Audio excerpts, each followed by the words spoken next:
तो गाइस कैसे हैं आप सब लोग। बैटल स्पिरिट के एपिसोड 04 के साथ हाजिर हो। तो लास्ट एपिसोड के एंड पे हमने देखा था कि हमारा रोग जो होता है वो यूनिवर्सिटी के बाहर पहुंच जाता है, यानी लोकी कॉलेज में पहुंच जाता है, जहां पर पहले से बहुत सारे स्टूडेंट्स जो होते हैं वो एडमिशन के लिए आए होते हैं। रोग उन सभी को देखता है कि सभी एक से बढ़कर एक वहां पर पागल हैं, क्रिमिनल्स के बच्चे हैं, इसी वजह से सभी काफी ज्यादा नोटोरियस होते हैं। तो रोग कहता है कि अपने गाँव में तो बहुत ज्यादा बोर होता था, लेकिन यहाँ पर मुझे काफी ज्यादा मजा आने वाला है। हमारा रोग कहता है कि मास्टर जोंग ने जहाँ पर मेरे लिए बंदोबस्त करवाया कि मैं जहाँ पर आकर एडमिशन ले सकूं, तो मैं उसके इस मौके को जाने कैसे दे सकता हूं। मैं जहां पर इस लोकी कॉलेज की मिस्ट्रीज को अनफोल्ड करूंगा और साथ ही अपने आप को सबसे स्ट्रांग बनाकर जहां पर से बाहर निकालूंगा। ये मेरे लिए एक चांस है और मैं इस चांस को बिल्कुल भी अपने हाथ से जाने कैसे दे सकता हूं, जब मैं यहां पर इस एकेडमी में स्ट्रांग बन सकता हूं। और इसी के साथ ही यहां पर साइड के ऊपर लोकी कॉलेज की बिल्डिंग का सीन दिखाता है। यहां पर लोकी कॉलेज का डायरेक्टर जो होता है वो एक लड़के को पीट रहा था और उसे कहता है कि मैं तुम्हें कितनी बार कहा है कि तुम यहां पर आकर बिजनेस नहीं कर सकते, लेकिन तुम हर बार यहां पर आ जाते हो। तुम्हें अच्छी तरह से पता होना चाहिए कि तुम्हें यहां पर कोई बिजनेस में नहीं मिलने वाला। तो इसी के साथ दरवाजे के ऊपर नॉक होती है और एक दूसरा वर्कर जो होता है वहां पर से अंदर आता है और उसे कहता है कि मैं अंदर आ जाऊं। तो वो कहता है हाँ ठीक है आ जाओ। तो इसी के साथ उसे कहता है कि डायरेक्टर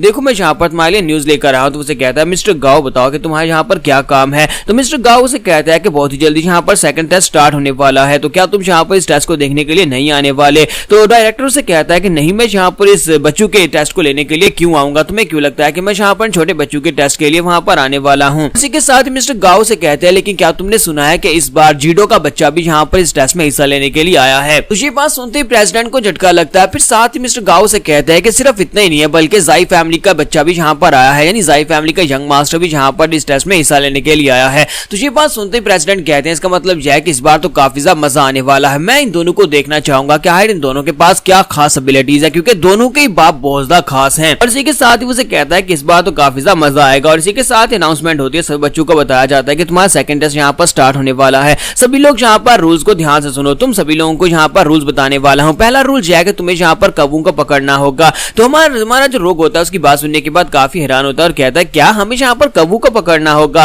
साथ ही उन्हें कहा जाता है कि यहाँ पर इस सिटी के अंदर बहुत सारे क्रोस हैं, लेकिन तुम सभी लोगों को सिर्फ और सिर्फ उन्हीं कौवों को पकड़ना है जिनकी टांग के साथ एक स्क्रॉल लगा होगा, जिनके साथ एक मैसेज लगा होगा। और अगर तुम यहाँ पर उन कौवों को पकड़ लेते हो तो उनके लगे हुए मैसेज वाले पिन को उतार लेना और उसके बाद अगर तुम्हारे पास वो एंड तक यानी टेस्ट खत्म होने तक तुम्हारे पास रहा तो तुम इस टेस्ट में पास हो जाओगे। यहाँ पर इसके लिए कोई भी रूल्स नहीं है कि तुम इस कौवे को कैसे पकड़ते हो। तुम दूसरे कैंडिडेट्स के ऊपर अटैक भी कर सकते हो, लेकिन सिर्फ और सिर्फ एक ही रूल है कि तुम किसी की जान नहीं ले सकते। अगर चाहो तो दूसरों के पास उनके स्क्रोल या फिर उनके पास को छीन सकते हो। और एक और बात, यहाँ पर सिर्फ और सिर्फ टोटल 50 ऐसे कौवे हैं जिनकी टांगों के ऊपर यहाँ पर स्क्रोल्स लगे हुए हैं। तो ये बात सुनते अब सभी लोगों में टेंशन बढ़ जाती है। स्पेशली हमारा रोग जो होता है वो सोच रहा होता है कि ऐसा कैसे हो सकता है। हम जो डिसाइपल्स हैं यानी यहाँ पर जो स्टूडेंट्स हैं जो कि इस टेस्ट को देने के लिए आए वो तकरीबन 1000 होंगे, और यहाँ पर सिर्फ और सिर्फ 50 कौवे ऐसे हैं जिनके पास पास है। इसका मतलब यह है कि सिर्फ 50 डिसाइपल यहाँ पर पास हो सकते हैं और बाकी के सभी लोग जो होते हैं बहुत ज्यादा एक्साइटेड हो रहे होते हैं। तुम्हारा रोग कहता है कि इन सभी को तो इस बात से कोई भी हैरानी नहीं हुई, जैसे कि इन सभी लोगों को इस बात से फर्क ही नहीं पड़ता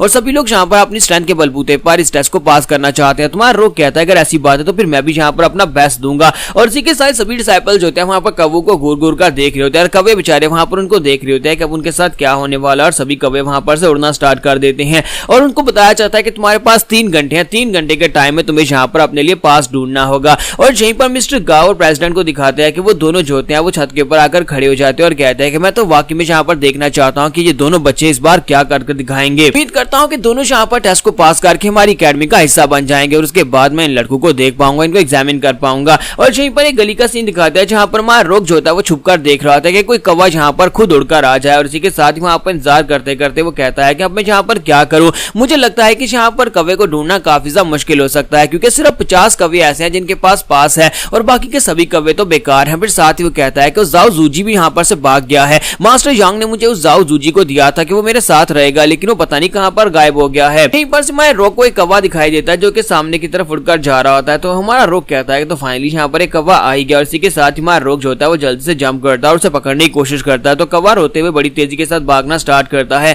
तुम्हारा रोग कहता है कि यहाँ पर से भागने का कोई फायदा नहीं, मैं काफी देर से यहाँ पर तुम्हारा वेट कर रहा था कि कब यहाँ पर कोई कौवा आया, अब यहाँ पर मैं तुम्हें जाने कैसे दे सकता हूँ। और जैसे ही वो उसको हाथ डालने लगता है तो कौवा जो होता है अपनी स्पीड को बढ़ाकर ऊपर चढ़ जाता है, वो बिल्डिंग के ऊपर चला जाता है। तुम्हारा रोग कहता है कि इंटरेस्टिंग, लेकिन मैं तुम्हें भागने नहीं दूंगा। और इसी के साथ हमारा रोग वहीं पर लगे हुए एक डंडे को पकड़ता है और उसके साथ वहां पर फ्लिप करता है और ऊपर की तरफ जंप कर जाता है बिल्डिंग के ऊपर चढ़कर। साथ ही अपनी बैटल स्पिरिट को अपने पांव में एक्टिवेट करता है, गोंगी टेक्निक को यूज करते हुए कहता है कि अब मैं यहाँ पर तुम्हें बिल्कुल भी जाने नहीं दूंगा। हमारे लिए बहुत ही बड़ी ऑनर की बात है कि तुम्हें पकड़ने के लिए मैंने यहाँ पर अपनी बैटल स्पिरिट को एक्टिवेट किया और वो बड़ी तेजी के साथ जंप करता है और इस बार जब वो जंप करता है तो उसको पकड़ ही लेगा। उसका हाथ उसके काफी करीब पहुंच चुका होता है, लेकिन साइड के ऊपर से दिखाते हैं टाई जैंग वहां पर से निकल आता है। टाई जैंग वहां पर विंडो को तोड़ते हुए वहां पर से जंप लगाता है, यानी दूसरी बिल्डिंग में होता है, वहां पर से विंडो को तोड़कर बाहर निकलता है और इसी के साथ ही वो कौवे को पकड़ लेता है और हमारा रोग जो होता है वो उसके रास्ते में होता है और इसी के साथ ही वो रोग के साथ वहां पर टकराता है, जिसकी वजह से हमारा रोग जो होता है नीचे ग्राउंड के ऊपर गिर जाता है। तो वो दोनों ही काफी ऊंचाई के ऊपर बिल्डिंग के ऊपर होते हैं।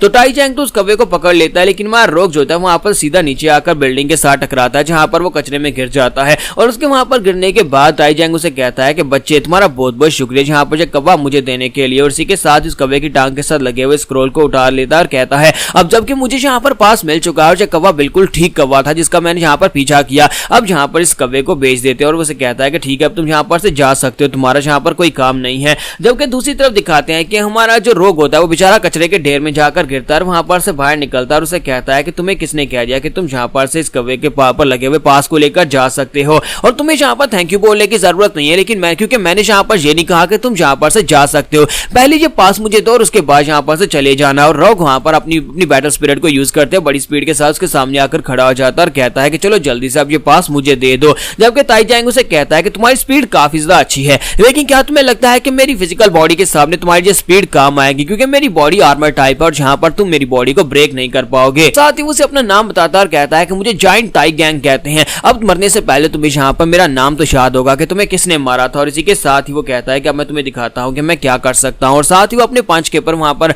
अपनी बैटल स्पिरिट को एक्टिवेट करता है, जिससे उसका पंच होता है वो स्टोन फिस्ट में चेंज हो जाता है और उसे कहता है कि अब देखना जल्दी से अपनी वार स्पिरिट को भुलाओ कि मैं यहाँ पर बाद में किसी को बताने लायक तो हूँ कि तुम्हारे पास यहाँ पर वार स्पिरिट थी और वार स्पिरिट वाले बंदे को मैंने हराया है। वो अपने पंच के ऊपर अपनी पावर्स को रिलीज कर रहा होता है। इसी के साथ ही हमारा जो रोग होता है वो बड़ी तेजी के साथ आगे बढ़ता है और उसे जाकर एक पंच दे मारता है। जैसे वो उसकी चेस्ट के ऊपर पंच मारता है तो उसी के साथ ही वहां पर कुछ भी नहीं होता। तो वो मोटा टाई गैंग उसे कहता है कि मैंने तुमसे कहा नहीं था कि यहाँ पर कुछ भी नहीं होने वाला, मैंने तुम्हें कहा था कि मेरी बॉडी जो है वो बहुत ज्यादा पावरफुल और इंडिस्ट्रक्टेबल है और तुम्हारी इस लिटिल पावर के साथ तुम यहाँ पर कुछ भी नहीं कर पाओगे। और इसी के साथ ही अब टाई जैंग जो होता है वो उसे पंच मारता है। तो जब वो हमारे रोग को पंच मारता है तो वो पंच काफी ज्यादा हैवी होता है, जिससे हमारा रोग जो होता है पीछे गिरता है और साथ ही उसके मुंह से ब्लड निकलना शुरू हो जाता है। तो रोग कहता है कि इसके पंच की वजह से मेरे इंटरनल ऑर्गन्स जो है वो अंदर से ब्लीड कर रहे हैं। तो टाई जैंग उसे कहता है कि तुम तो अभी यहाँ पर से ब्लीडिंग करना शुरू कर दी। टाई जैंग उसे कहता है कि मुझे लगता है कि तुम्हारे पास स्पीड के अलावा कुछ भी नहीं है, लेकिन स्पीड यहाँ पर सब कुछ नहीं होती, स्पीड यहाँ पर तुम्हारे काम नहीं आएगी, तुम तो सिर्फ और सिर्फ एक कचरा ही हो। और साथ ही वो आगे बढ़ता और कहता है कि अब मैं यहाँ पर तुम्हें एक सबक सिखाने वाला हूँ कि ये जगह यानी लॉगी कॉलेज तुम्हारे जैसे बेकार कचरा लोगों के लिए बिल्कुल भी नहीं है, जहाँ पर तुम्हारे जैसे कचरा लोग आकर स्टडी कर सके। और साथ ही वो जाकर उसे पंच मारता है